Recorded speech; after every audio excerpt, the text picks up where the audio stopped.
Bonsoir à tous et bienvenue dans Entre deux News. Si vous nous rejoignez sur Reflet TV ce soir, trois grands sujets d'actualité au programme. La fin de l'opération de révision de la liste électorale en Côte d'Ivoire avec un bilan qui suscite débat et réflexion. Et puis dans la deuxième partie, l'appel de Benoît marquant un rapprochement stratégique entre le PPACI et le FPI, deux forces majeures de l'opposition ivoirienne. Et enfin au Sénégal, les législatives ont permis au PASTEF de Diomaye Faye et Sonko de remporter en tout cas la majorité des sièges de l'Assemblée nationale sénégalaise. Nous en parlerons ce soir avec Guillaume Bato, journaliste et directeur général de Notre Voix. Bonsoir Guillaume Bato. Bonsoir Cédric. Et Thomas Guessambi, analyste politique, expert des questions internationales. Bonsoir Thomas Guessambi. Bonsoir Cédric. Installez-vous confortablement, le débat commence maintenant. Première partie. Guillaume Bato, quels étaient les objectifs initiaux de cette opération de révision de la liste électorale en Côte d'Ivoire? Selon les autorités de la Commission électorale indépendante, 4,5 millions de personnes étaient attendues pour que la liste se situe autour de 12 millions de personnes. Je crois qu'au final, selon les dernières informations des sources proches de la Commission électorale, on serait autour de 1 million, 1,4 million, 1,5 million, avec environ entre 950 000 et 980 000, voire 1 million de primo-votants. Donc, même si au regard du chiffre initial annoncé, on peut penser que le compte n'y est pas, je pense quand même, comparativement aux autres révisions électorales par le passé, on va dire, dans la tendance, dans la moyenne, un peu plus même que à certaines occasions. On sent que chaque fois qu'il y a l'élection présidentielle, en dehors de 2015, où c'était vraiment un peu plus bas, on sent qu'il y a un peu plus d'engouement.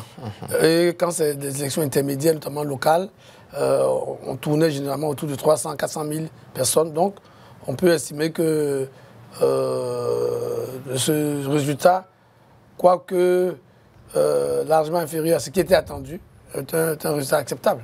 Bien. Thomas Guessambi, pour vous, qu'est-ce qui explique ces chiffres-là, environ 1 million de primo-votants enregistrés? Oui, on pourrait dire que c'est quasiment le quart, autour de 25% d'inscription des primo-votants. Ce que je dois dire, c'est que depuis 2020, toutes les tendances significatives prennent part. Depuis les législatives de 2021, tous les grands partis, surtout les trois grands sur l'échiquier, le RHDP, le PDCI et le Front populaire, bien entendu Front populaire ivoirien et PPACI, ont décidé désormais de participer aux élections. Et qui dit élection dit naturellement nombre de voix. Et donc, c'est à la fois un droit pour un Ivoirien qui a atteint la majorité d'être inscrit sur la liste électorale. Mais est-ce que ce droit-là a toujours été exercé? Non, par moment, il faut en appeler à ces jeunes-là, sans doute leur montrer aussi la nécessité d'être à la fois des artisans du développement de leur pays, de leur propre développement par ricochet, et être aussi ceux qui vont décider.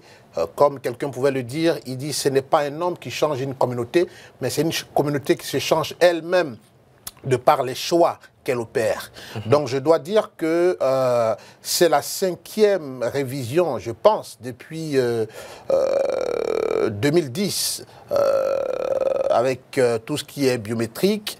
Et cette proportion est beaucoup plus considérable, non seulement avec la progression même du nombre d'habitants du pays. On est passé à 500 et quelques mille en 2022-2023 à 1 million, autour d'1 million. Il y a une nette progression qui pour moi est à la fois liée à l'accroissement de la population ivoirienne, mais aussi aux enjeux. Une élection 2025 à laquelle je pense, tout comme les législatives de 2021, à laquelle toutes les partis voudraient concourir, peut expliquer ce noble. Bien, et comment réagissez-vous, Guillaume Bato, face aux critiques de l'opposition sur la transparence du processus? Le processus d'enrôlement? Oui, d'enrôlement. Bon, je n'ai pas beaucoup entendu peut-être ces critiques là-dessus. Ce qui a été dit, notamment quand on a écouté que ce soit le président du PDCI-RDA ou le président exécutif du BPACI, notamment, c'était une volonté de prorogation, compte tenu du fait que, effectivement, l'opération a commencé timidement, et que sur le terrain, on s'est rendu compte qu'il y avait un certain nombre de difficultés, à savoir l'acquisition des documents administratifs. Par exemple, vous savez que, malgré tous les efforts qui ont été faits par le gouvernement, beaucoup de nos compatriotes restent sans documents administratifs, notamment sans extrait de naissance, sans certificat de nationalité et sans carte nationale d'identité.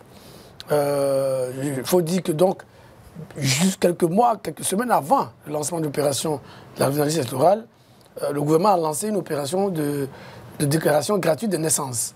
Et il était demandé donc aux primo-votants, généralement, qui n'avaient pas d'extrait de naissance, de se faire établir gracieusement l'extrait de naissance dans les mairies ou dans les sous-préfectures pour ensuite, avec les documents de leurs parents, pouvoir obtenir aussi gratuitement le certificat de nationalité. Mais il s'est trouvé à la pratique que, compte tenu de l'engouement et du fait que les mairies et les tribunaux n'ont pas été démultipliés, compte tenu du fait aussi qu'il n'y a pas eu un surcroît de personnel, il y a eu des engorgements. Et donc on a entendu ces partis-là souhaiter une prorogation. Bon, est-ce une critique sur la transparence? Mais quand moi personnellement j'ai été sur le terrain dans ma région d'origine, dans ma sous-préfecture d'origine, et j'ai vu que la CEI avait fait quand même des efforts, les équipes étaient présentes, mais parfois les gens n'avaient pas l'information. Dans l'ensemble, est-ce que le rôle de la CEI est satisfaisant pour vous? Je pense qu'aujourd'hui, c'est vrai qu'il y a un débat sur la CEI, mais la vérité, c'est que tous les partis, en tout cas les plus importants, sont représentés à la CEI. Il y a même un qui allait demander un poste de vice-président. Ça veut dire qu'ils ne sont pas malheureux là-bas. Voilà. Si vous voyez des gens chercher à accroître leur salaire, ça veut dire que ça se passe plus ou moins bien. Voilà. Mais je dis, il y a ce que la CEI peut faire, mais la CEI ne peut pas tout faire. J'insiste par exemple sur la sensibilisation. Je vois que la CEI a certainement fait de la sensibilisation, mais il aurait fallu que les leaders communautaires soient impliqués, que les leaders religieux, que, excusez-moi, que les chefs coutumiers, les cadres des partis politiques ou bien la société civile, tout ça soit... Il y a eu une longue période de sensibilisation et d'information parce qu'effectivement, sur le terrain, on s'est rendu compte souvent que les gens n'avaient pas tous les détails. Ils ne savaient pas, par exemple, qu'avec le secrétaire de nationalité, on pouvait s'inscrire sur la liste électorale, qu'on pouvait s'inscrire avec le récépissé, même si on n'avait pas encore la carte nationale d'identité, et qu'on pouvait aussi s'inscrire avec la carte nationale d'identité. Et que même on pouvait utiliser l'ancienne carte nationale d'identité, surtout pour les personnes qui voulaient changer de lieu de vote, et qu'avec leur ancienne carte d'identité, ils pouvaient le faire. Donc, ces informations n'étaient pas toujours disponibles auprès des populations.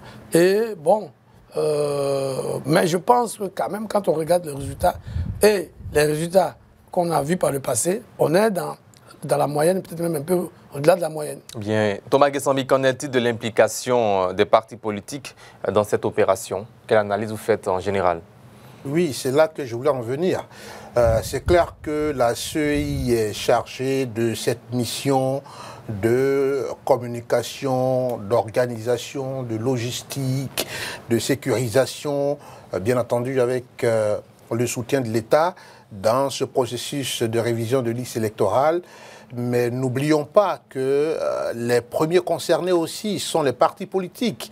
C'est eux qui aspirent diriger, c'est eux qui vont à la conquête d'un pouvoir qu'ils ont sans doute déjà exercé ou qui veulent exercer pour la première fois.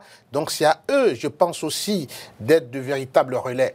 Et je ne pense pas que le phénomène soit survenu comme une pluie d'été qui a surpris tout le monde. On sait qu'à l'approche de chacune des échéances, il y a toujours une révision et tout le monde en parlait. Ça a été reporté plus d'une fois. Donc je veux dire, dans chaque chapelle politique, on aurait pu préparer plus ou moins les militants, les sympathisants à s'apprêter à prendre sur eux la nécessité soit de faire partie des primo-votants ou de changer de lieu de vote. Donc ce n'est pas la première fois pour moi qu'une telle opération s'organise et cela devrait faire partie de la stratégie de la conquête du pouvoir par les chapelles politiques. Ce que j'ai constaté, c'est que c'est le parti au pouvoir qui, je pense, a dû battre campagne, aller sur le terrain. Est-ce qu'on parlera des moyens qui ont beaucoup plus favoriser le parti au pouvoir, mais je sais qu'il y a des gens qui n'étaient pas au pouvoir, mais qui sont arrivés au pouvoir. Donc, comment est-ce qu'ils avaient entrepris, je vais dire, cette forme d'échange, de communication avec les populations. Et puis, je dois dire aussi qu'il y a quand même un désintéressement. Ce désintéressement-là... De la part de qui ? Des électeurs. Il y a un désintéressement. Est-ce que ce désintéressement est lié à la fois à ce qui peut être un centre d'intérêt aujourd'hui pour l'Ivoirien, ou bien est-ce qu'on désespère de la vie politique en Côte d'Ivoire, mais comme Guillaume le dit, moi aussi dans ma région, dans mon village, où... il y avait une équipe de la CEI. Quand je visitais cette équipe, ce n'était pas la grande affluence. Est-ce parce que... Et une des raisons qu'on évoquait, on n'a pas nos documents. À la limite, c'est comme s'il appartenait à quelqu'un qui a des ambitions, qui devrait aller aider ces citoyens-là à acquérir leurs documents pour aller s'inscrire, plutôt qu'on décide nous-mêmes d'aller faire nos documents et participer pleinement. Donc je pense que les partis politiques avaient quand même l'avant et le pendant en matière de communication pour faire inscrire un grand nombre d'électeurs. Gang Bato, il y a aussi le désintéressement des jeunes. On n'arrive pas à comprendre cela. Oui, bon, est-ce que les jeunes se sont vraiment désintéressés? Il y a des jeunes qui ont la carte d'identité, mais qui refusent de se faire enrôler. Oui, je pense que c'est vrai, quand on regarde le nombre de primo-votants attendus et qu'au final, on regarde ce qu'on a enregistré comme résultat, on peut se... Mais je crois qu'il y a aussi donc, un travail collectif à faire au niveau de cette jeunesse-là, qui... Bon, plutôt abonné aux réseaux sociaux, plutôt tourné vers faire la fête, etc. Je crois qu'il y a un travail à faire à tous les niveaux. Au niveau de la Commission électorale indépendante, certainement, des partis politiques, Thomas en a parlé, mais aussi au niveau des familles.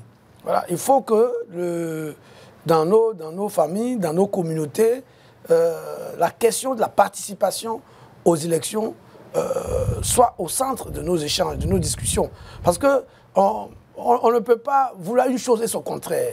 On ne peut pas se plaindre de la gouvernance de son pays pour quelques raisons qu'on peut évoquer. Et quand on vous demande d'aller justement prendre part au vote qui va vous permettre donc de choisir celui que vous souhaitez à la tête de votre pays, vous vous désintéressez. Il y a une contradiction inexplicable et incompréhensible. En tout état de cause, il y a un travail à faire. Mais il y a l'acte aussi des politiques qui fait que ces jeunes sont désintéressés. Oui, mais je pense que, contrairement à cela, au contraire, il faut aller s'inscrire. Il faut prendre part au vote pour sanctionner, je veux dire positivement ou négativement, les actes politiques qui sont posés. Si vous estimez que tel ou tel acteur politique a agi négativement sur la cohésion sociale, sur la paix et la stabilité, ou n'a pas répondu à vos aspirations par rapport aux engagements économiques, sociaux et culturels, mais c'est en étant sur la liste électorale et en allant voter. Mais si vous ne votez pas, vous vous plaignez de ce que bon, les acteurs politiques, moi j'ai entendu des gens parler de la violence, mais la violence n'est pas une fatalité. Si on est nombreux à refuser la violence, mais il n'y aura pas de violence. Voilà. Si les citoyens, les électeurs privilégient leur bulletin de vote au lieu des casses, il n'y aura pas de casse. Donc je crois que si nous voulons transformer notre société, si nous voulons transformer les pratiques politiques dans notre pays, ben, il faut aller voter. Il faut aller voter, donc il faut s'inscrire sur la liste électorale. Il y a beaucoup trop d'excuses que les gens se donnent pour... Bon, on a parlé des documents administratifs. Oui, il faut reconnaître quand même que, notamment dans les zones rurales, l'accès aux services administratifs est un peu difficile. Vous prenez une sous-préfecture comme la mienne, le chef-lieu de sous-préfecture est à 34 km du sous-préfet qui réside au chef-lieu du département. Quand les populations doivent se déplacer, le transport coûte cher, déjà que les routes ne sont pas praticables du tout, et qu'une simple moto va coûter 10 000 francs à l'aller, 10 000 francs au retour. Donc il y a des difficultés, mais je pense que dans nos communautés, dans nos familles, nous devons expliquer aux plus jeunes, mais aussi aux plus anciens, qu'il ne sert à rien de se plaindre dans son salon. Il faut aller s'inscrire sur les listes électorales, il faut aller voter au regard des programmes et des projets qui sont proposés et non par affinité ethnique, religieuse ou régionale, parce que malheureusement après, ça débouche sur des satisfactions qui, lorsqu'elles ne sont pas bien exprimées, débouchent malheureusement sur la violence. Bien, Thomas Gessambi, quel impact cette révision pourrait-elle avoir sur la présidentielle de 2025, surtout les chiffres obtenus, même si ces chiffres ne sont pas encore officiels? Mais forcément, qui dit la politique dit l'arithmétique. Et quand on a environ 1 million de nouveaux électeurs qui s'ajoutent sur le collège électoral qu'on avait, il va sans dire que forcément, on n'aura pas les mêmes taux, on n'aura pas le même nombre de suffrages. Donc forcément, ensuite, le fait que ce soit des primo-votants, je pense qu'ils ont une certaine compréhension de la vie politique, ils ont une certaine appréciation des choses qu'ils ne partagent pas forcément avec les anciens qui sont dans une sorte d'idéologie, alors que tout bouge, alors qu'il y a un véritable chambardement dans les esprits comme dans les attitudes. Mais comme Guillaume le disait, et cela me conforte encore à l'idée qu'il y a toujours une nécessité de mettre un point d'honneur sur l'éducation des masses dans le développement que tout le monde appelle de ses voeux. Cette éducation-là, elle peut être l'éducation au processus de désignation de ceux qui nous dirigent. Elle peut être l'éducation même nationale. Mais toujours est-il qu'on a besoin véritablement d'éducation des masses quand on a un projet de développement. Aussi bien pour les tenants du pouvoir, parce que à quoi servirait-il de bâtir des infrastructures, de réaliser des projets de développement si, après vous, ceux qui devraient continuer n'en font pas bon usage. Et c'est là que l'éducation prend tout son sens.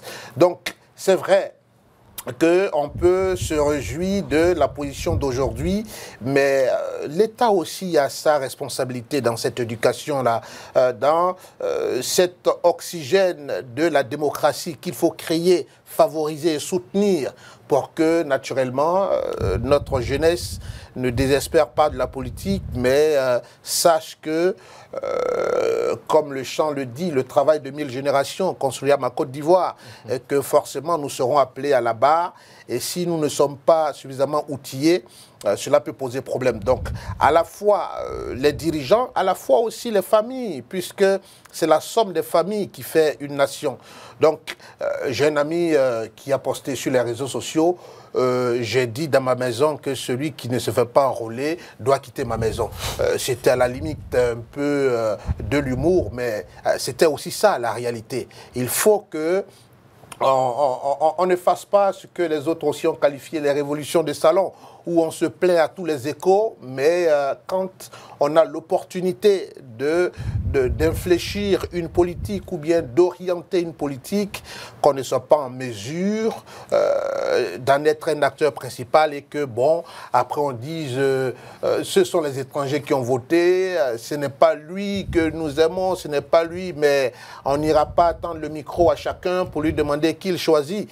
Ça se passe dans le processus de désignation, dont l'inscription sur la liste électorale. Guillaume Bato, quels sont les grands défis pour une liste électorale crédible en Côte d'Ivoire? Parce que nous aurons plus tard la publication de la liste provisoire et les contentieux et la liste définitive. Oui, je crois qu'on l'a dit. C'est l'implication de tout le monde. Je crois qu'il faut rompre avec cette pensée qui veut que ce soit toujours les autres qui fassent tout et nous rien. Si nous voulons une liste électorale crédible, nous venons de finir l'étape de la collecte des données. Ces données vont être traitées et dans les prochains mois, la liste provisoire va être affichée. Là encore, il sera question que chacun d'abord aille vérifier son inscription effective sur la liste électorale, vérifier que les informations le concernant sont exactes, mais voir aussi s'il n'y a pas des personnes qui se sont inscrites indûment sur la liste électorale. C'est un travail de vérification, de contrôle, qui doit être fait par chacun d'entre nous. Par la commission électorale, puisque c'est son travail, mais par les partis politiques, par la société civile, par chacun des citoyens. Comme on dit souvent, chacun doit surveiller son voisin. Voilà. Donc, quand le moment viendra, il faut les partis politiques qui ont certainement plus de moyens que les citoyens ordinaires se donnent le temps de vérifier, bureau de vote par bureau de vote, circonscription par circonscription, la qualité des électeurs inscrits sur la liste électorale. Et puisque après il y a une période de contentieux qui va s'ouvrir. Voilà. Mais si on reste toujours sur les réseaux sociaux, sur Facebook, TikTok, Instagram, à débattre en longueur de journée sans s'impliquer véritablement, on ne pourra pas avoir une liste électorale crédible. J'entends certains dire qu'il faut auditer. C'est une bonne chose, certainement. Mais même l'audit, il faut que chacun s'y implique. Il faut que chacun s'y implique. On a l'avantage, je l'ai dit tout à l'heure en entame de l'émission, on a l'avantage que tous les grands partis politiques sont représentés à la commission électorale indépendante. Ils auront donc, après, ils auront à disposition la liste électorale provisoire. Et même déjà, ils ont la liste qui a permis d'aller aux élections en 2023. Ils auront la liste provisoire avec ceux qui ont été enrôlés à cette opération. Mais il faut qu'ils se donnent les moyens de faire le travail de contrôle, comme je dis, bureau de vote par bureau de vote, pour qu'on puisse faire remonter leurs observations, les rendre publiques, pour que tout le monde voit ce qui se fait. Mais souvent, ce qui est embêtant, c'est que les critiques restent des critiques sur les réseaux sociaux. Bien. Thomas Guessambi, pour terminer, le président du COGEP, Charles Blé Goudé, était sur le plateau d'une chaîne de télévision ivoirienne. Il a dit en substance, je cite, « Cette commission électorale indépendante, CEI, il faut la dégager, on ne joue pas avec la vie des Ivoiriens. » Quel commentaire faites-vous sur ces propos de Charles Blé Goudé? Ben, je peux l'apprécier comme le commentaire d'un opposant. Bien entendu, dans une joute électorale, bon, on souhaite que toutes les chances soient de nos côtés. On souhaite aussi, comme dans l'intelligence économique, ce n'est pas le plus équipé, ce n'est pas le mieux disant qui arrive forcément à remporter, mais il y a d'autres critères qui entrent en ligne de compte. Donc quand M. Charles Blé Goudé le dit, je veux dire que nous avons un Ivoirien qui dirige la CEI. Ensuite, dans la commission centrale, ce sont les Ivoiriens qui y sont. Est-ce qu'on irait chercher un extraterrestre qui viendrait, qui est détaché complètement de nos réalités et qui pourrait diriger cette commission électorale indépendante? Donc pour moi,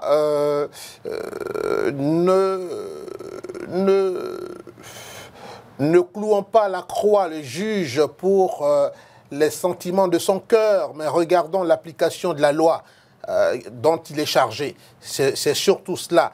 Et je dois dire que s'il y a des manquements qui montrent clairement que le juge ou bien le dirigeant ou l'organisateur des élections est tout sauf celui qui applique les règles que nous nous sommes données, bon, de ce point de vue, on peut le comprendre. Mais aussi, ce que je dois dire, c'est que l'élection, c'est un tout. C'est à la fois le jugement qu'on peut porter sur l'organe qui organise ces élections, mais il y a aussi toute la démarche qu'on mène pour faire inscrire, faire enrôler des potentiels électeurs en vue de remporter la partie. Bien, place maintenant au deuxième sujet de cette émission, une délégation de 6 membres du Parti des peuples africains de Côte d'Ivoire, PPACI, conduite par l'ancien ministre Sébastien Dano Djedje, président exécutif du PPACI, a rendu visite le mardi dernier au Front populaire ivoirien FPI à son siège situé à Cocody, les 2 plateaux vallons. Alors, plusieurs sujets. À l'ordre du jour, pardon, l'appel de Bonois lancé il y a quelques mois. Guillaume Bateau, quel est l'objectif de cette démarche du PPACI vers le FPI? Si on s'en tient au communiqué qui a été produit par la direction du FPI, le président du PPACI et ses camarades étaient justement au siège du FPI pour partager avec eux, on va dire, le contenu de l'appel de Bonois. Vous savez que cet appel qui a été lancé par l'ancien président ivoirien Laurent Gbagbo il y a un peu plus de 3 mois, restait pratiquement sans contenu. Et beaucoup d'acteurs avaient estimé qu'il fallait qu'ils prennent connaissance de ce contenu avant de répondre ou avant de se positionner. Donc, je crois que c'est maintenant chose faite. D'après le communiqué que j'ai évoqué, le secrétaire général porte-parole du FPI, qui a reçu avec certains de ses camarades de la direction du PPACI, a promis de soumettre les préoccupations, ou du moins les projets, les propositions PPACI à la direction de son parti, et pour que celui-ci puisse se positionner et donner une suite au document qui lui a été transmis. Bien. Thomas Gessambi, dans l'ensemble, quelle analyse faites-vous de cette démarche du PPACI, surtout une semaine après le congrès du FPI? Je pense que la démarche du PPACI est dans la continuité de son appel du 14 juillet à partir de Bonois. Et savoir que, je pense, 2 mois ou quelques temps après, il y a eu aussi un autre appel de Bonois avec un autre groupement. Ce que je dois dire, c'est que 2 semaines après le lancement de cet appel-là, M. Dano Djedje, qui est le président exécutif du PPACI, faisait le point. Il a dénombré autour d'une trentaine d'organisations politiques qui avaient été rencontrées et qui apprécient à sa juste valeur cet appel en vue de faire ce regroupement. Mais quand je regarde cette rencontre PPACI-FPI, je me dis que, bon, il n'y a rien de nouveau sous le soleil et que la scène politique, tout comme la scène internationale, est une matière mouvante où les alliances se font, se défont, où des recompositions se font. Et donc, c'est tout à fait normal que l'appel de Bonois qui aspire à enlever, à faire partir par la voie des urnes, selon le président du PPACI, le pouvoir en place, bien entendu, puisse se donner les moyens. Je me rappelle bien dans l'œuvre de M. Laurent Gbagbo, je pense Côte d'Ivoire, alternative démocratique, dans cette œuvre qu'il a publiée dans les années 80, je pense à la fin de la première moitié des années 80, c'est lui-même qui évoquait la nécessité de s'unir quand on a 3 acteurs en face. Il dit malheur à celui qui ne ferait pas d'alliance avec une partie. Donc, il est convaincu de cela et naturellement, qui est ce partenaire-là avec qui on peut faire l'alliance. Donc ça, c'est la forme des choses. Et puis, il y a, comme je l'ai dit, dans cette œuvre-là, une des nécessités que M. Laurent Gbagbo relevait. Il dit, dans une barque, il est toujours bon de confier la barque à celui qui peut la conduire le plus loin possible. Et c'est cette question qui, sans doute, va se poser dans ce rapprochement entre des camarades d'hier, mais qui, pour des circonstances, des raisons, ont dû se séparer à un certain moment. Et donc, qui va conduire la barque le plus loin possible? C'est là que la question va se poser. Et cette question-là, je pense que l'opposition ivoirienne, depuis la pluralité politique, l'ouverture du pluralisme politique en 90, ne nous a pas vraiment donné de voir dans la pratique qu'en plus des appels qu'on lance pour un regroupement, que cela puisse se traduire concrètement dans les faits. En 90, ça ne s'est pas fait. Il y avait des opposants comme Francis Vaudier, comme Zadi Zaourou, qui n'ont pas suivi Laurent Gbagbo. En 95, là où on appelait au boycott actif, il y a le PIT qui est allé avec Francis Vaudier. Donc, je dois dire que pour l'observateur de la scène politique que je suis impatient de voir jusqu'où iront le PPACI, le FPI et bien d'autres partenaires politiques avec lesquels le PPACI discute. Bien, Guillaume Bato, c'est une question qu'on se pose. Est-ce que le FPI est prêt à jouer un rôle secondaire face au PPACI? Je ne sais pas ce que vous appelez rôle secondaire. Le Front populaire ivoirien a désigné son candidat. Cela ne vous a pas échappé. Donc, il y a quelques jours. En tout cas, au niveau des formations où je suis, ce qui est d'actualité, c'est que ce candidat, qui est en ce moment en Europe, en train d'organiser une tournée en Europe, c'est que ce candidat revienne très rapidement et qu'il soit sur le terrain pour vendre le programme de gouvernement, le projet de société qui a été adopté justement au dernier congrès. Donc, c'est dans cette logique, je pense, en tout cas, à moins que je ne suis pas certainement dans le secret des dieux, mais c'est dans cette logique que les militants du Front populaire ivoirien sont. Après, on verra quel est le contenu de l'appel de Beaunois. Tout le monde était impatient. Je pense que le PPACI a fini par faire des propositions. On verra ce que cela contient, on verra ce que cela va inspirer, ce que les uns et les autres vont décider. Mais je crois qu'il n'est pas, je ne crois pas qu'il soit question de jouer le second rôle. Voilà. Nous allons à une élection présidentielle qui est par essence la mère des élections et qui est aussi une occasion du débat pour que les électeurs et les citoyens de façon générale sachent ce que chaque parti politique propose. La pratique dans les pays démocratiques, c'est que au premier tour, tout le monde y va. Tout le monde y va. Et au second tour, il y a forcément des rapprochements en fonction de ceux qui a les deux qualifiés. Voilà. Donc, je ne vois pas comment, en la circonstance, le Front populaire ivoirien se contenterait de jouer le second rôle ou un rôle secondaire, comme vous le dites. Oui. À moins que vous précisiez votre pensée sur le rôle secondaire. C'est ce que vous avez si bien dit et pensé. Alors, vous l'avez dit tout à l'heure, Laurent Gbagbo estime qu'il pour arriver au pouvoir, il faut s'unir.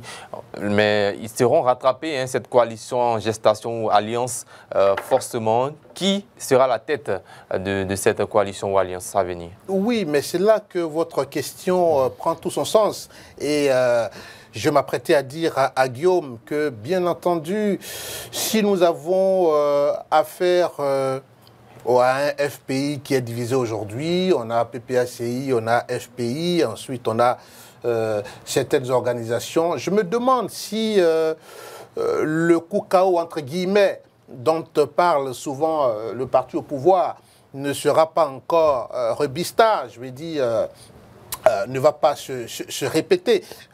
Plutôt que de voir des blocs qui pourraient s'unir et qui pourraient se donner beaucoup plus de chances. Parce que sans doute que la comparaison n'est pas raison, mais de la comparaison peut jaillir la raison. Quand on regarde les résultats des élections de 2023, combien de postes, quelles étaient les victoires du PPACI, quelles étaient les victoires du Front populaire ivoirien pour aspirer, aller, chacun avec son candidat. On l'a entendu hein, dans toutes les chapelles qu'il ne pourrait avoir d'alliance qu'au second tour et que chaque chapelle allait présenter son cheval. Bon, je me demande, est-ce qu'en allant de cette façon, c'est vrai qu'on peut parler d'autonomie, on peut parler de souveraineté, de chaque chapelle, groupement, parti politique, mais en allant de cette façon, est-ce qu'on ne serait pas en train d'assurer la victoire d'un bloc qui a pas mal de leviers à son compte au premier tour? Bien. Guillaume Bato, réaction? Non, je crois qu'il ne faut pas aller trop vite en besogne. D'abord, on n'est pas encore à l'élection présidentielle et rien ne dit... Nous ne sommes pas loin des élections aussi. Oui, nous avons quand même encore un peu plus de 10 mois. C'est quand même beaucoup.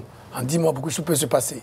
Rien ne dit que certains partis politiques ne peuvent pas se retrouver désigner un candidat unique. Rien ne dit que certains partis politiques ne vont pas se retrouver pour désigner un candidat commun. Cela est possible. Cela est dans l'ordre du possible. Même si nous ne l'avons pas encore observé en Côte d'Ivoire. Ah oui, bon, en Côte d'Ivoire quand même, on a vu. On a vu que... Même au sein du G7, où il y avait le RDA, il y avait le PDCI, chacun a eu son candidat. Ce que je veux dire, c'est que généralement, dans les partis démocratiques, dans les pays démocratiques, au premier tour, tous les projets s'expriment. Pour que le citoyen ait la latitude d'apprécier ce que chacun propose. Parce que quand on crée un parti politique, c'est pour conquérir le pouvoir. Et l'élection qui permet aux partis politiques de se découvrir, de se faire connaître, de se faire apprécier, c'est l'élection présidentielle. Pour le régime présidentiel qui est le nôtre. Dans d'autres pays, c'est les élections législatives puisque ce sont les régimes parlementaires. OK. Dans notre cas, c'est l'élection présidentielle qui est la mère des élections. Voilà.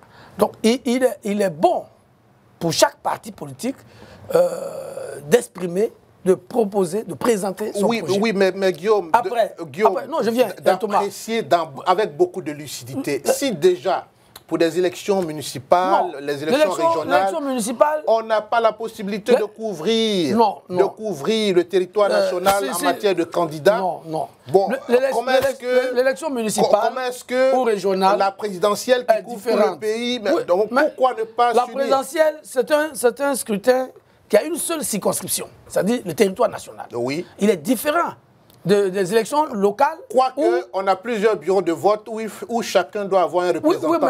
Et tout ça demande des moyens, des ressources à la fois humaines, des ressources financières.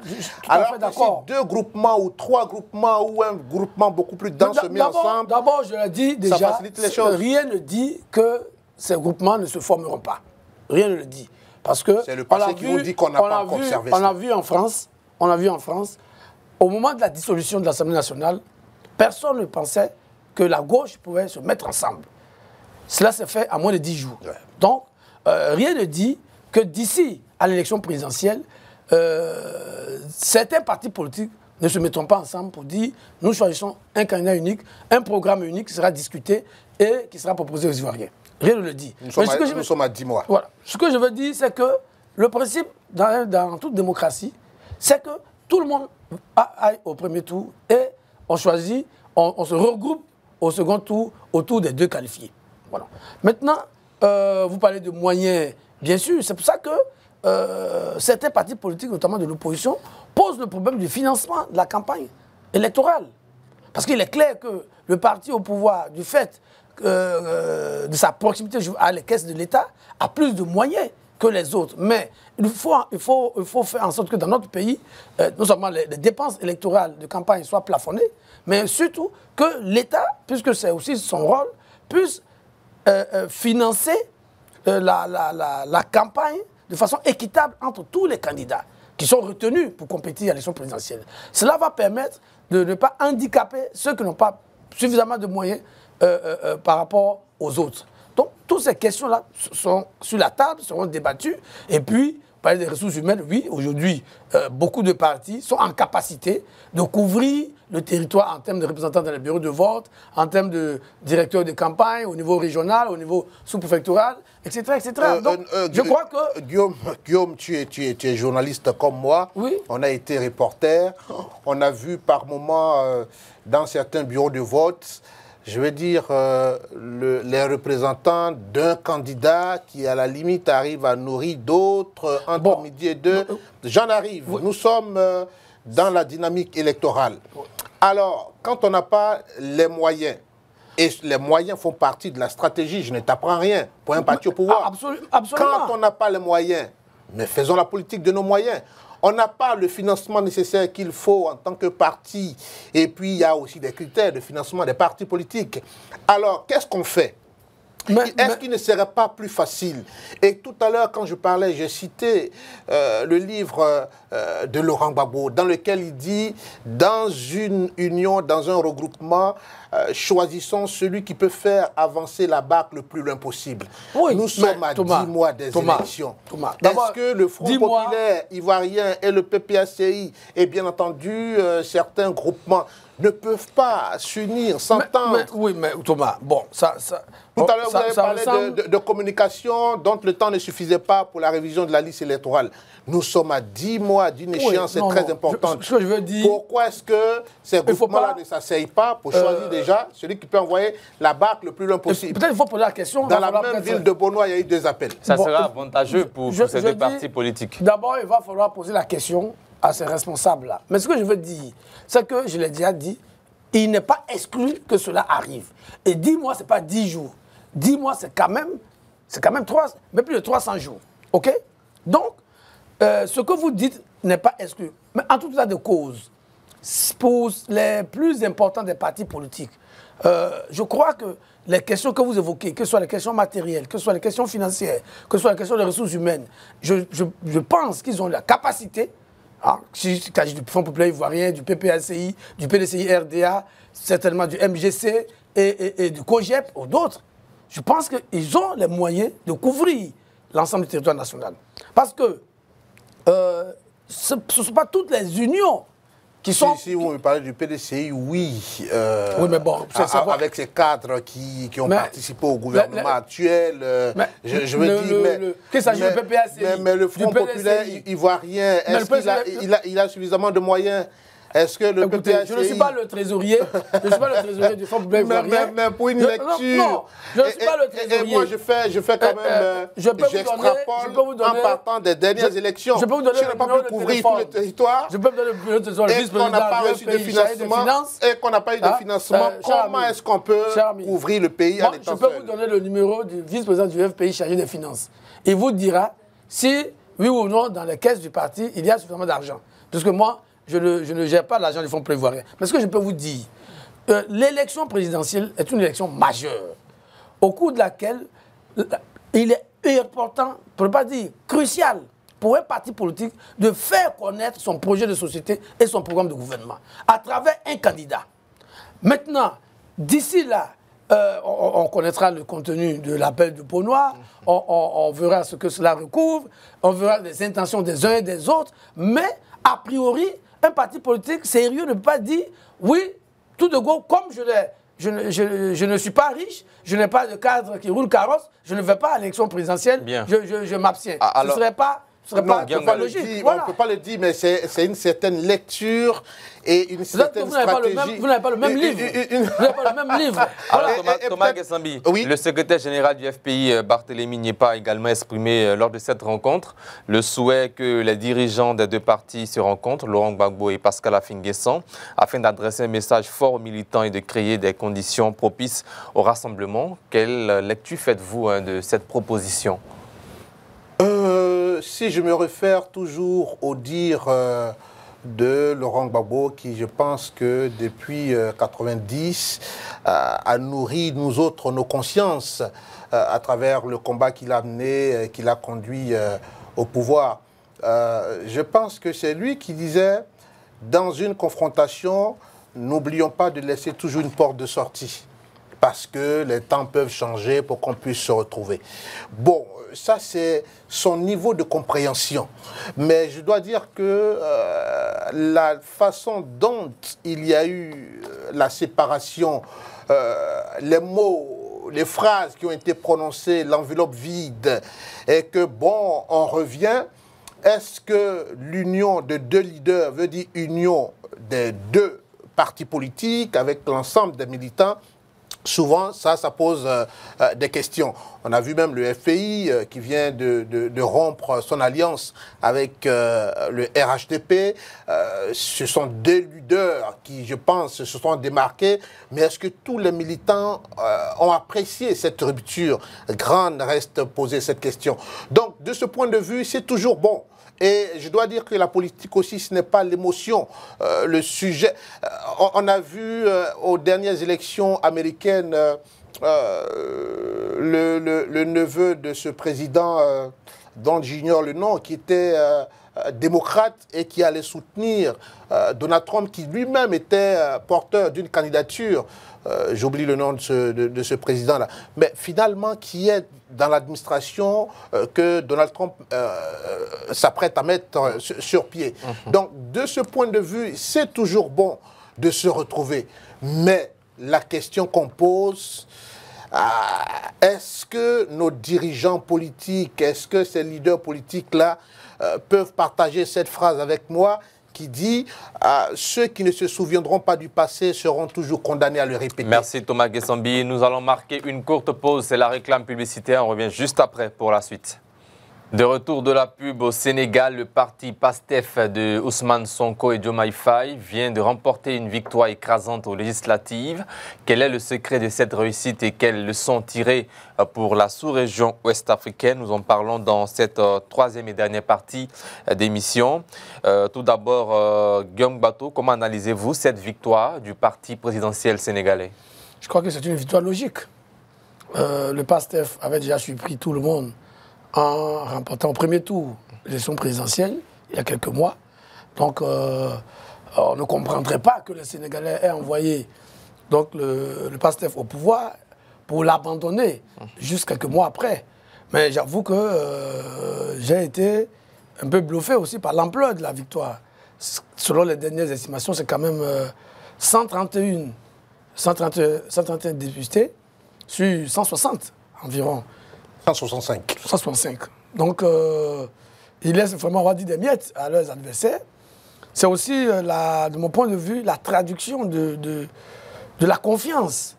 De la confiance que placent les électeurs sénégalais dans ce parti de jeunes leaders. Mais j'avoue qu'ils ont fait preuve de responsabilité. Qui ont fait preuve de responsabilité, qui ont fait preuve d'engagement, de courage. Et qui ont montré que dans nos pays africains, on peut faire la politique autrement. On peut mettre en avant les idées sans forcément s'accrocher aux individus. Et ça, je le dis, moi, je suis particulièrement fier du président Sonko, qui, face à la manœuvre visible de l'ancien président Macky Sall, qui avait pour objectif de contraindre, de confiner le PASTEF en dehors du processus électoral pour la présidentielle, a compris qu'il fallait jouer collectif et a laissé sa place à son secrétaire général et camarade Diomaye Faye, et qui a gagné haut les mains, et qu'aujourd'hui, avec ce tandem qu'on a vu ces 7 derniers mois, a montré qu'ils ont la tête sur les épaules, ils veulent faire, ils savent ce qu'ils veulent faire, ils ont des jeunes compétents. On espère seulement que ce travail va se poursuivre résolument pour pouvoir transformer le Sénégal comme ils l'ont promis et pour que ces millions de jeunes qui les soutiennent aujourd'hui ne soient pas déçus. Parce que ce serait vraiment dommage que le PASTEF ne traduise pas dans les faits son programme qui, même si je le trouve un peu radical sur certains aspects, inadapté à la réalité économique actuelle du Sénégal, à la réalité mondiale, mais qui, sur un certain nombre d'aspects, quand même assez ambitieux. Et en tout cas, moi, je ne peux que leur souhaiter bonne chance. Ils ont aujourd'hui tous les leviers en main. Ils ont un Parlement acquis à leur cause pour faire passer, y compris les lois, les réformes constitutionnelles qu'ils ont annoncées. On aimerait voir ça dans notre pays, en Côte d'Ivoire, avec des jeunes leaders ambitieux, déterminés, et qui avec aussi... en Côte d'Ivoire aussi, le pouvoir à l'Assemblée nationale dans ses mains, entre ses mains, on va dire. Oui, mais est-ce qu'il en fait bon usage? Est-ce qu'il va faire bon usage? Alors Thomas Gessambi, quels ont été, selon vous, les facteurs clés de cette victoire du PASTEF? Ce que j'ai envie de dire, avant de répondre précisément à votre question, c'est de dire que la démocratie sénégalaise vient encore une fois de nous montrer que sa vitalité a droit de cité, depuis ses pères fondateurs, Senghor, jusqu'à cette génération, en passant par Abdou Diouf, en passant par le président Ouad, en passant par Macky Sall, que Vox Populi et Vox Dei au Sénégal, la volonté du peuple. Et ça n'est pas que la volonté de louvoyer avec un peuple pour les dirigeants, la volonté de détourner le peuple sur les questions essentielles. Ce n'est pas que ce sont de tels stratagèmes ou de telles stratégies qui manquent par moment dans l'action gouvernementale au Sénégal. Mais nous avons affaire à un peuple suffisamment mature. Les acteurs changent, les années changent, mais ce peuple-là reste accroché à sa volonté de changer les choses, non pas par la force des armes, non pas par des coups de force, mais toujours par la voie des urnes. Et donc, quand le président comorien salue un tel processus à sa juste valeur et veut en faire un exemple pour un continent, je ne peux que, moi, modeste citoyen de cette Afrique de l'Ouest, m'en réjouir. Mais qu'est-ce qui a pu faire pour moi la victoire de ce parti? J'étais en train de dire sur ce plateau que ce n'est pas un homme qui change une communauté, mais c'est une communauté qui se change elle-même par les choix qu'elle opère. Il y a 8 mois de cela, alors que la bataille juridique, les ordonnances du président de la République voulaient empêcher le cours d'eau de prendre son chemin, les Sénégalais se sont levés dans leur grande majorité, et ce au premier tour. C'est extrêmement important de le dire. Au premier tour, faut gagner un candidat qui n'était pas partant au départ. Et ça aussi, ça doit donner un enseignement que c'est une équipe qui joue. Donc, il y a une stratégie, comme au football. Si ce n'est pas du 4-4-2, ça peut être du 5-3-1. Et donc, ces jeunes l'ont compris, alors que M. Sanko n'avait pas la possibilité, devant les exigences de la loi, d'être candidat. Il y a un membre du groupe qui est allé, qui a gagné. Qu'est-ce qu'on remarque? C'est vrai que les changements auxquels les Sénégalais s'attendent, les changements pour lesquels les Sénégalais ont voté, ces changements-là n'ont pas encore trouvé de satisfaction, notamment la cherté de la vie. Tous les Sénégalais pleurent pour le prix des denrées de première nécessité, mais ils ont compris à travers cette élection et cette brillante élection, sur 165, 130, ça veut dire que le changement que le président Faye et son Premier ministre appellent de leur vœu, un changement dans le cadre légal, va s'opérer. Et donc le peuple vient de dire ici, on vous a choisi hier, et si vous voulez encore qu'on vous donne les moyens pour orienter la politique telle que nous souhaitons, nous vous en donnons les moyens. Et je dois dire que là encore, il y a eu des compositions. Le PDS, le parti d'Abdoulaye Wade, qui avait fait alliance, on a dit peut-être circonstancielle, avec le PASTEF pour la présidentielle, cette fois est allé s'unir à l'APR du président sortant, mais ça n'a pas tenu devant la volonté d'un peuple qui voulait donner toutes les chances, toutes les cartes.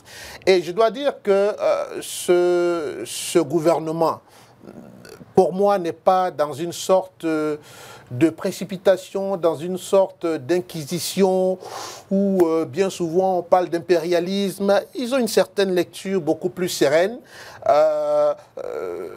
qui leur dit que voici la vision avec laquelle nous avons sollicité le suffrage du peuple et voici la vision avec laquelle nous voulons aller.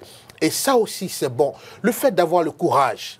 Ce courage-là, Macron l'a eu en France, mais ça ne s'est pas bien passé pour lui. Le courage, ces jeunes Africains, ces jeunes Sénégalais l'ont eu, mais l'histoire et le peuple sénégalais est en train de leur dire que c'est le choix que nous voulons.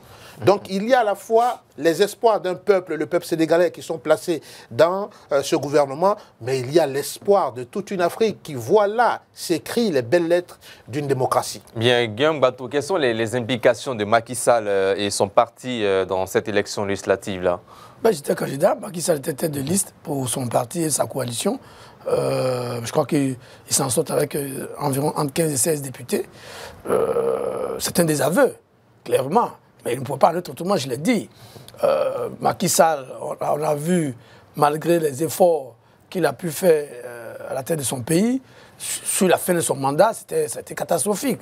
On a vu un président qui voulait s'accrocher au pouvoir, qui voulait se manœuvrer pour obtenir un troisième mandat.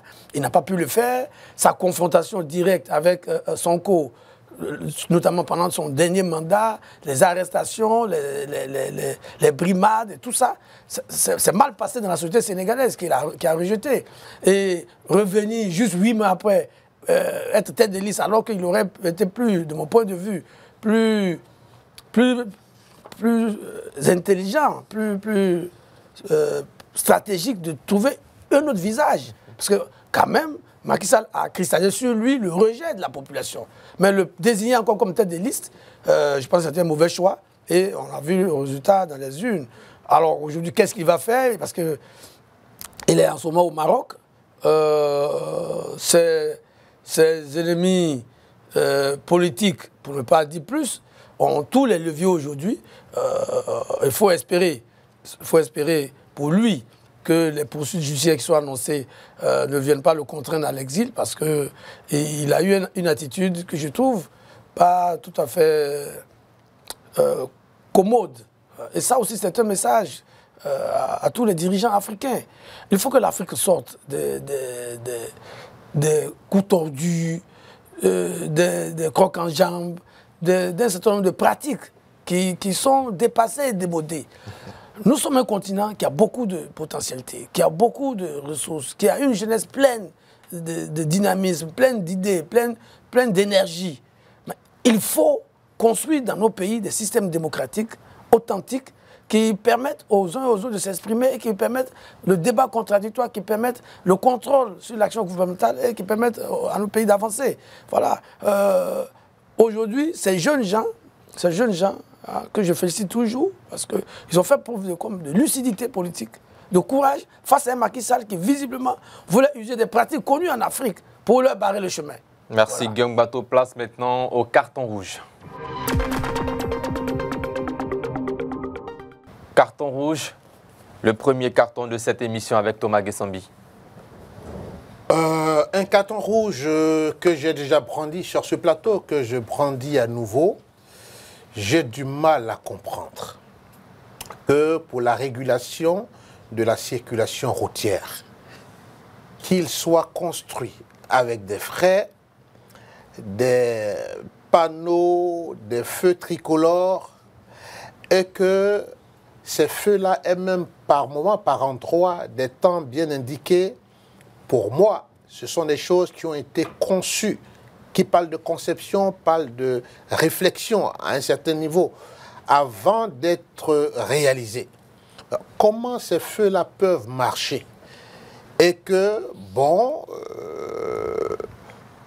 la police, par endroit, vienne réguler, ou bien les feux ne marchent pas, je peux comprendre cette forme de régulation, ou bien si les feux marchent, mais pourquoi ne pas respecter ces feux? Et parce que pour nous autres usagers, par moments, ça donne l'impression de favoriser beaucoup plus une file qu'une autre file. Donc je me pose cette question. Bien. Guillaume Bato, réaction sur ce carton rouge? Oui, bon, je pense qu'il faut appeler les forces de l'ordre à faire preuve de plus de vigilance. Parce qu'effectivement, parfois, on ne comprend pas. On ne comprend pas. On se dit, quand la police est là, on devait tous rassurer que la police va mettre de l'ordre. Mais souvent, on a le sentiment qu'il y a plusieurs équipes au même lieu. Souvent, on reconnaît des policiers. Il y a des personnes qui sont avec d'autres chasubles. Bon, nous qui ne connaissons pas les détails des équipes chargées de la régulation de la circulation, parfois ça donne la confusion, parfois ça crée des tensions dans ce carrefour-là. Donc, il faut, tout en saluant le travail de la police nationale qui fait beaucoup, il faut souhaiter que dans ce genre de situation, nos agents fassent preuve de concentration, de lucidité, parce que parfois, malheureusement, certains sont au téléphone, alors qu'il y a une file qui attend plusieurs minutes avant de se voir autorisé à circuler. Donc, c'est une interpellation qu'il faut prendre en compte et faire en sorte que nos valeureux agents de police puissent continuer de faire leur travail en toute sérénité au service des populations. Parce que les embouteillages, c'est parfois vraiment, ça coûte de l'argent, ça coûte beaucoup de temps et il faut veiller à cela. Bien. Thomas Gessambi, réaction? Non, c'est moi qui ai brandi le carton. Bien sûr, votre carton rouge. Mais ce que je voulais dire très rapidement, c'est le fait que je puisse voir un feu vert qui me dit que je peux passer, alors que je suis en train d'accélérer et je me rends compte qu'il y a un policier qui est là, qui est en train de favoriser notre file, alors que le feu marche. Bon, ça peut être aussi souvent cause d'accident. Guillaume Bateau, carton rouge. Oui, mon carton rouge va aux entreprises ivoiriennes à qui l'État confie les travaux de réfection de nos pistes rurales et qui, pour des raisons inconnues, ne font pas le travail alors qu'ils ont encaissé une partie de l'argent. Je prends le cas de chez moi, de ma sous-préfecture, le tronçon d'Anané dans le Sipilou, l'État de Côte d'Ivoire a octroyé un budget d'environ un peu plus d'1 milliard. Selon nos informations, l'entreprise contractante a reçu une partie de l'argent. Malheureusement, cette route n'a pas été encore faite jusqu'à aujourd'hui. Au contraire, ils sont même allés aggraver la situation de la route et aujourd'hui, nos parents sont obligés de parcourir des dizaines de kilomètres à moto à des frais exorbitants. 20 000 francs pour parcourir 50 km, en aller, 20 000 francs, oui, pour l'aller et 20 000 francs pour le retour, pour 50 km, ça va 40 000 francs. C'est inacceptable. Il faut que ces entreprises-là, l'État puisse leur tirer les oreilles et leur faire rendre gorge. Parce que ce n'est pas acceptable qu'aujourd'hui, l'État décaisse de l'argent pour faire des travaux d'intérêt général pour les populations et que ces entreprises jouent au petit malin pour des raisons qu'on ne comprend pas, n'arrivent pas à faire le travail pour lequel ils ont perçu une partie de l'argent public. Bien. Thomas Gessambi, réaction rapidement sur ces cartons rouges. Bon, moi je veux me rassurer que, bon, ils ont eu leur argent, parce que ça aussi, c'est souvent une sorte d'interrogation, hein, ce qui fait partie de la dette. Ils ont reçu une bonne partie de l'argent. La dette intérieure. Heureusement que Guillaume était témoin. Mais ce que je veux dire, c'est qu'il y a 4-5 ans en arrière, où, avec beaucoup d'humour, les Ivoiriens parlaient de bitume effervescent. Parce qu'il y avait eu du bitume, mais après quelques pluies, ce bitume-là prenait un coup sérieux. Donc, ça n'est pas seulement que le problème que Guillaume pose, qui est un problème réel, et qui nous convainc tous que le transport est la mère même de l'économie, est la mère du développement, fait partie intégrante même des projets de développement. Donc, d'où est-ce que partent les productions, qu'elles soient pérennes ou vivrières? Elles partent de ces contrées-là. Mais s'il n'y a pas de route, cela va sans dire qu'on ne pourra pas avoir l'acheminement de tous ces produits jusque dans les grandes agglomérations. Et quand ces produits arriveront, il faut sans doute s'attendre aussi à une sorte de surenchère, parce que tout le transport qui nous a coûté dans l'acheminement. Mais à côté de cela aussi, de ce que Guillaume dit, j'ai vu sur les réseaux sociaux un de mes anciens professeurs, je pense dans le CAFI, c'est dans le Nord, un bitume qui a été réalisé, mais qui n'est même pas encore livré et qui a commencé à se dégrader. Donc ça ça donne à se poser beaucoup de questions. Comme je l'ai dit, du temps de cet humour un peu noir où on parlait de bitume effervescent, il y avait eu des entreprises qui avaient été dessaisies. Merci Thomas Guessambi. Nous allons maintenant faire place à la dernière rubrique, le chiffre du jour.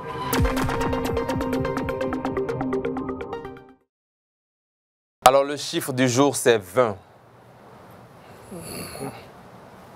Bien, alors la Côte d'Ivoire ambitionne reconstituer 20% de son couvert forestier d'ici à 2030.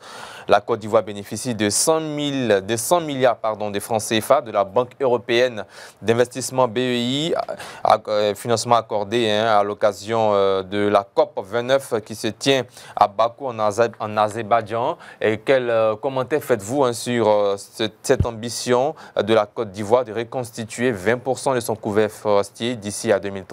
Guillaume Bateau, réaction. Oui, mais je crois que c'est une ambition même qu'il faut revoir à la hausse. Il faut la hausse parce que la Côte d'Ivoire est un pays forestier et à cause justement de la politique de la culture intensive ou extensive du café, du cacao et d'une politique pas très bien contrôlée de l'exploitation forestière. Aujourd'hui, nous avons perdu beaucoup d'hectares de forêt. Donc, c'est une bonne chose. Il faut que, là aussi encore, il faut que l'État redouble d'efforts avec l'appui de tous, notamment des communautés, pour que nous puissions reconstituer progressivement notre forêt, qui est une richesse qui est importante et qui malheureusement est en voie d'extinction. Bien. Thomas Guessambi. Oui, c'est une bonne politique pour moi, mais la question que je me pose souvent, c'est que l'organisme qui est en charge du reboisement qu'est la SODEFOR, je pense. Je ne sens pas de communication de cet organisme-là. Moi, je suis président d'une mutuelle de développement. Il y a 2 ans en arrière, j'avais sollicité de la SODEFOR avoir des plants d'arbres pour aller les planter, mais c'est la croix et la bannière. Alors que on ne devrait pas être priés, nous autres, pour reboiser le couvert forestier qui était de millions d'hectares en Côte d'Ivoire et qui a maigri comme une peau de chagrin. Donc, pourvu que tout ce financement-là, bon, je me pose aussi la question avec tous ces ingénieurs agronomes qu'on a, est-ce qu'il n'y a pas des espèces un peu plus accessibles ici qu'on pouvait démultiplier? Mais j'ose espérer que ces 100 milliards-là seront utilisés à bon escient et qu'il y aura une action beaucoup plus dynamique des organismes en charge de cette politique-là. Nous en avons besoin. Il y a des acteurs du développement local que nous sommes nous autres qui voulons y prendre une part importante. Donc, il faut inverser la tendance. Ça ne devrait pas être aux citoyens d'aller vers l'organisme. Il faut que l'organisme communique et dise aux Ivoiriens que voici ce que je pourrais mettre à votre disposition pour qu'on aille un peu plus vite. Merci à vous Thomas Guessambi. Merci Guillaume Bateau. Voilà, nous sommes au terme de cette émission. Nous avons exploré des sujets majeurs de la révision de la liste électorale en Côte d'Ivoire au rapprochement stratégique entre le PPACI et le FPI en passant par la victoire du PASTEF au Sénégal. Ces actualités montrent que le paysage politique en Afrique reste en pleine mutation. Merci à vous chers téléspectateurs de votre constante fidélité et vos critiques constructives qui participent à l'amélioration de nos productions. Rendez-vous demain à 20h15 pour un autre numéro de Entre deux News. Bonsoir à tous.